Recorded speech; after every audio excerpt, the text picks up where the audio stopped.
Čaute, zdraví vás zlý hipster z Aramburu a dneska vám v minutovom videu ukážem, ako si vybrať snowboard.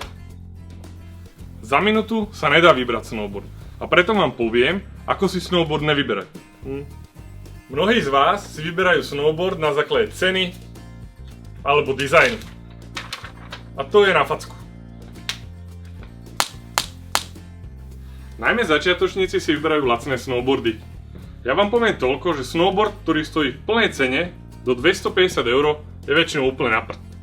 Ujo, a čo mám spraviť, keď neviem, či ma to bude baviť a nechcem zatať cez 500 €?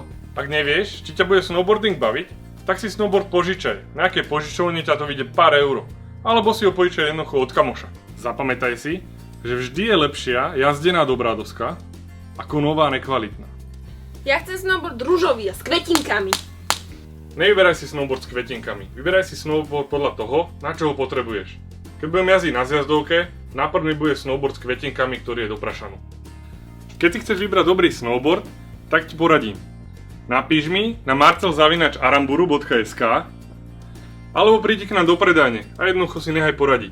Ak sa vám páčilo toto video a chcete, aby sme ich robili viacej, tak nezabudnite zdieľať, lajkovať, komentovať, hejtovať a hlavne poslúchajte, lebo Ježiško to vidí.